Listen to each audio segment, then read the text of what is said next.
जय हिंद। स्वागत आप सभी का लाइव टाइम्स पर। मैं हूं अजय झा। तो हॉर्मूज पर ईरान ने ऐसा डेथ ट्रैप तैयार कर दिया है कि अब यूएस सैनिक इसमें मारे जा रहे हैं। ट्रंप के सिर सनक सवार है, युद्ध का भूत सवार है, फिर से एक बार जंग छेड़ चुके हैं, फुल वॉर। और खामियाजा कौन भुगत रहा है? अमेरिकी सैनिक। तो ये कौन सा डेथ ट्रैप है? अमेरिका की लाख कोशिशों, 12 रातों की अंधाधुंध बमबारी और सुपर पावर होने के तमाम दावों के बावजूद समंदर में ईरान का शिकंजा ढीला नहीं पड़ा है। हकीकत यह है कि अमेरिका और ईरान के बीच छिड़ी ये जंग अब किसी एक देश की सीमा पर नहीं, बल्कि दुनिया की सबसे अहम समुद्री रग स्ट्रेट ऑफ हॉर्मूज के कंट्रोल पर आकर टिक गई है। अब जंग में यही वो मुद्दा है जिसको लेकर के दोनों तरफ से घमासान छिड़ा हुआ है। गोले बरस रहे हैं, बम बरस रहे हैं, मिसाइलें बरस रही हैं, ड्रोन्स बरस रहे हैं। किस पर? स्ट्रेट ऑफ हॉर्मूज पर। और इस मोर्चे पर ईरान की पकड़ इतनी फौलादी हो चुकी है कि वॉशिंगटन को अब अपनी जाबाज सैनिकों की लाशें गिननी पड़ रही हैं। अमेरिका का सबसे बड़ा खौफ यही है, डोनाल्ड ट्रंप का सबसे बड़ा खौफ यही रहा है कि बॉडी बैग्स यानी कि ताबूत न जाएं वापस अमेरिका। लेकिन अब यह भी हो रहा है। मिडिल ईस्ट में जारी सैनिक संघर्ष के दौरान अपनी जान गंवाने वाले 4 अमेरिकी सैनिकों के पार्थिव शरीर डेलावेयर में मौजूद डोबर एयरफोर्स बेस पहुंचे। अमेरिकी राष्ट्रपति डोनाल्ड ट्रंप खुद यहां पर पहुंचे और उन्होंने डिग्निफाइड ट्रांसफर समारोह के दौरान सभी सैनिकों को राजकीय सम्मान के साथ श्रद्धांजलि अर्पित की। पेंटागन के मुताबिक शहीद होने वाले सैनिकों में first lieutenant Tyler Feehan, sergeant Michael Stinton, sergeant Angel Ram Prasad और प्राइवेट इसाबेला गोंजलेस शामिल है, जो जॉर्डन और इराक में ईरानी बैलिस्टिक मिसाइल और ड्रोन हमलों के दौरान ड्यूटी पर तैनात थे। कल अमेरिकी राष्ट्रपति डोनाल्ड ट्रंप को खुद डोबर एयरफोर्स जाना पड़ा और ईरान के इस कहर का शिकार हुए 30 वर्षीय अमेरिकी सार्जेंट और तमाम जो अमेरिकी सैनिक थे, फौजी थे, उनको उन्होंने श्रद्धांजलि दी। तो सवाल यह है कि कैसे इस महाजंग में ईरान ने अमेरिका को हॉर्मूज में बैकफुट पर इस कदर ला खड़ा किया है। सीधे हमले में अब तक यह सबसे बड़ा नुकसान पहुंचाया है ईरान ने। अमेरिकी सैनिक जिसमें मारे गए हैं 4। तो कैसे? क्या वॉशिंगटन $95 बिलियन फूकने के बावजूद इस समुद्री नाकेबंदी को क्यों नहीं तोड़ पा रहा? और कैसे इसके लिए तड़प रहे हैं डोनाल्ड ट्रंप पिछले 3-4 महीनों से हॉर्मूज खुलवाने के लिए और नहीं खुलवा पा रहे हैं? ऐसा कौन सा डेथ ट्रैप बिछाया है ईरान ने? समझिए इसको।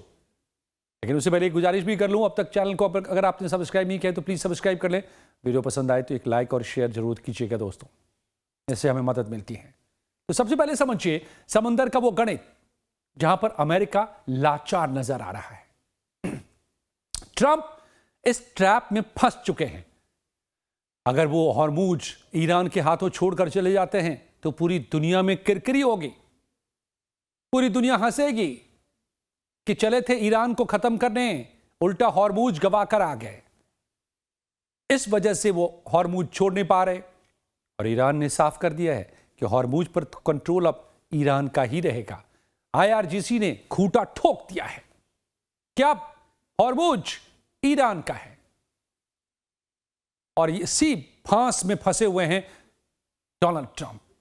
और हाल ही में अमेरिकी सेंट्रल कमांड यानी कि सेंटकॉम, जिसकी तैनाती पूरे मिडिल ईस्ट में होती है, बहुत बड़े बड़े दावे किए।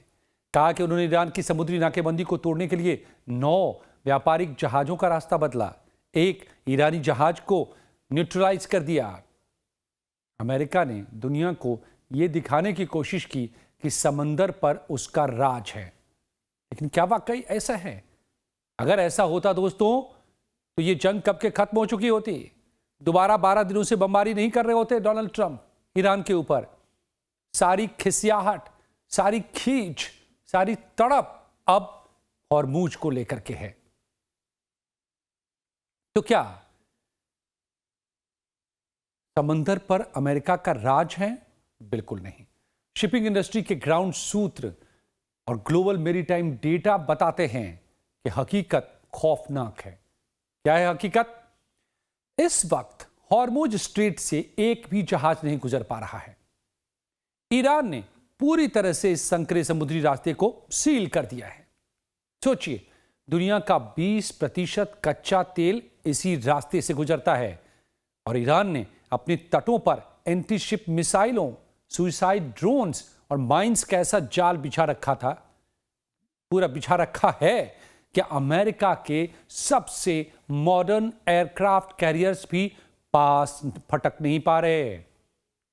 और अगर पास फटकने की कोशिश की तो उनको पीछे हटने पर मजबूर कर दिया, चाहे वो यूएसएस अब्राहम हो या फिर दूसरे एयरक्राफ्ट कैरियर, सबको ईरान ने पीछे धकेला है।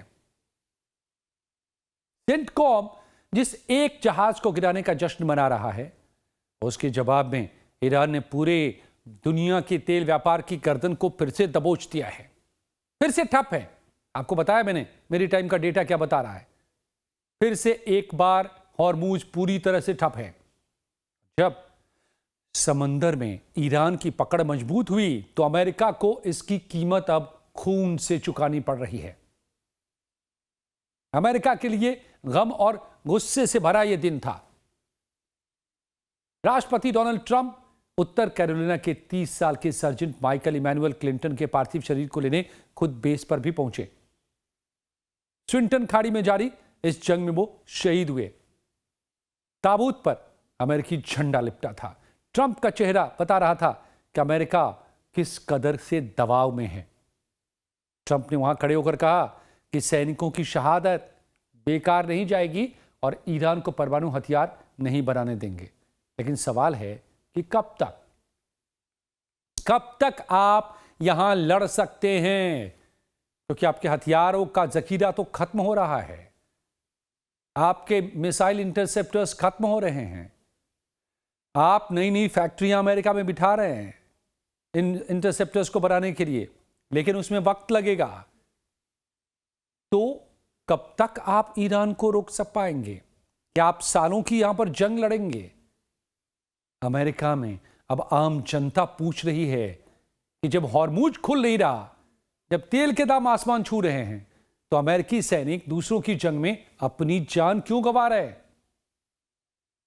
तो यही ट्रंप के सामने बड़ा सवाल है कि वो कब तक जंग लड़ पाएंगे। और यही वजह है कि वॉशिंगटन ने आनन फानन में अमेरिकी संसद से $95 बिलियन का आपातकालीन बजट पास कराया है, ताकि ईरान के खिलाफ इस खर्चीली और जानलेवा जंग को जारी रख सके। अमेरिका को सिर्फ समंदर में ही नहीं, जमीन पर भी ईरान का कहर झेलना पड़ रहा है। 23 जुलाई की सुबह ईरान के इस्लामिक रिवॉल्यूशनरी गार्ड कॉर्प्स ने वो किया जिसने पूरी खाड़ी में खलबली पैदा कर दी। ईरान के स्टेट मीडिया ने ऐलान किया कि आईआरजीसी ने कुवैत और जॉर्डन में मौजूद अमेरिकी सैन्य ठिकानों पर अब तक का सबसे सटीक और घातक हमला किया है। ईरान का दावा है कि उसने जॉर्डन में किंग फैसल और किंग प्रिंसेस हसन एयरबेस पर हमला करके अमेरिका के F-15 फाइटर जेट्स के हैंगर को उड़ा दिए। इसके अलावा 8 MQ-9 reaper drone, helicopter maintenance depot और अमेरिकी सैनिकों के बैरकों को मलबे में तब्दील कर दिया। जाहिर है यह बेहद ही घातक अब हमला कर रहा है ईरान। कुवैत में तैनात अमेरिकी पैट्रियट मिसाइल डिफेंस सिस्टम को चकमा देकर ईरानी ड्रोन्स ने अमेरिकी रडार सिस्टम को ही अपाहिज कर दिया। ईरान ने सीधा मैसेज दे दिया है कि अगर अमेरिका हमारे पावर प्लांट्स पर हाथ डालेगा तो खाड़ी में मौजूद उसका हर एक बेस ईरान की मिसाइलों का टारगेट बनेगा। हॉर्मुज में फंसने और अपने सैनिकों को खोने के बाद अमेरिकी राष्ट्रपति ट्रंप बौखलाहट में हैं। उनकी बौखलाहट देखने लायक है। पिछले 12 दिनों से हर रात ईरान पर ताबड़तोड़ एयर स्ट्राइक्स कर रहा है अमेरिका, और ट्रंप ने अब खुलेआम धमकी दी है कि अगर हॉर्मुज स्ट्रेट में किसी भी अमेरिकी या मर्चेंट शिप पर हमला हुआ तो अमेरिकी वायुसेना ईरान के एक एक पावर प्लांट और बड़े पुलों को सीधे बमों से उड़ा देगी। लेकिन ईरान का जवाब और भी खौफनाक है। IRGC का कहना है कि वो किसी धमकी से डरने वाले नहीं हैं। साफ है, समझौता यानी कि MOU अब पूरी तरह से कागजों में दफन हो चुका है। एक तरफ डोनाल्ड ट्रंप धमकी दे रहे कि अगर हॉर्मुज में रोका एक भी जहाज को और उस पर हमला किया तो हम ईरान के पुल और पावर प्लांट्स को उड़ाएंगे। तो ईरान मिसाइलों से जवाब दे रहा है, ड्रोनों से जवाब दे रहा है, एक एक हमले का ऐसा जवाब कि अब अमेरिकी सैनिकों की कब्रें पहुंचनी शुरू हो गई हैं। तो MOU तो कागजों पर दफन हो चुका है। रेड सी में हूती विद्रोहियों ने सऊदी तेल टैंकर पर हमला करके एक नया मोर्चा अलग से खोल दिया है। यह डबल चोक स्ट्रैटेजी है ईरान की। एक तरफ हॉर्मुज बंद करो, दूसरी तरफ हूतियों ने अल बंदर को बंद कर दिया है। तो दोनों तरफ से अब बंद, रेड सी बंद और इधर हॉर्मुज बंद। क्या अमेरिका और इन दोनों को बंद करने का मतलब समझिए कि खाड़ी के देश बिलबिला उठेंगे, क्योंकि पूरे एक तरफ यूरोप को जहां सप्लाई पहुंचती है, इससे अमेरिका तक सप्लाई जाती है, तो दूसरी तरफ इससे बहुत बड़ा मुनाफा इन दोनों रूट से, चाहे वो हॉर्मुज की तरफ से निकली है या दूसरी तरफ रेड सी से, खाड़ी के देशों का है। और यहीं पर अमेरिका का पेट्रो डॉलर सिस्टम है इन्हीं खाड़ी देशों में, और ईरान इसी को चोक कर रहा है, यानी खाड़ी देशों की इकोनॉमी को चोक कर रहा है, यानी अमेरिका के पेट्रो डॉलर सिस्टम पर चोट कर रहा है। और यही दबाव सीधे डोनाल्ड ट्रंप की गर्दन तक पहुंच रही है। तो क्या ये जो डेथ ट्रैप ईरान का है, अमेरिका इसमें फंस चुका है?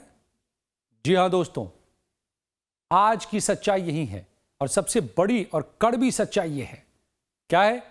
हॉर्मुज स्ट्रेट का रिमोट कंट्रोल अब पूरी तरह से ईरान के हाथ में है और अमेरिका 95 बिलियन डॉलर का बजट पास करके और लगातार 12 रातों से फिर से बम गिराकर भी समुद्री नाकेबंदी को तोड़ नहीं पा रहा। और इस जिद में, ट्रंप की इस जिद में बाजी अमेरिका के हाथ से निकल रही है, जहां उसके जाबाज सैनिकों को अपनी जान गंवानी पड़ रही है। बॉडी बैग्स वापस जा रहे हैं, कब्रें वापस जा रही है अमेरिका। तो युद्ध का सीधा नियम है, जो समंदर को कंट्रोल करेगा वो जंग का रुख तय करेगा। और यहां समंदर को कौन कंट्रोल कर रहा है? ईरान। हॉर्मुज में ईरान की पकड़ पूरी तरह से बरकरार है, फौलादी बन रहे हैं। अमेरिका बम बरसा के थक रहा है, कुछ नहीं कर पा रहा। तो क्या आखिरकार फिर से एक बार अमेरिका को ईरान के सामने झुकना पड़ेगा, जैसे 8 अप्रैल को झुकना पड़ा था जब एक तरफा सीज फायर का ऐलान किया था डोनाल्ड ट्रंप ने? या फिर हॉर्मुज को खोलने के लिए ईरान के पर हमला करके और पलटवार में अपने सैनिकों की जान गंवाते रहेंगे डोनाल्ड ट्रंप, और फिर दुनिया की पूरी इकोनॉमी तबाह होती रहेगी? ये इस वक्त बड़ा सवाल है कि क्या डोनाल्ड ट्रंप को फिर से एक बार हॉर्मुज से पीछे हटना पड़ेगा? हॉर्मुज पर कंट्रोल अब ईरान बना चुका है और उसको बरकरार रखेगा। बताइए आप अपनी राय, आपको क्या लगता है दोस्तों? कमेंट में बताइए। ये जानकारी कैसी लगी ये भी जरूर बताएं, और ये वीडियो अच्छी लगी हो तो एक लाइक और एक शेयर जरूर करें, इनसे हमें मदद मिलती है। Thank you so much.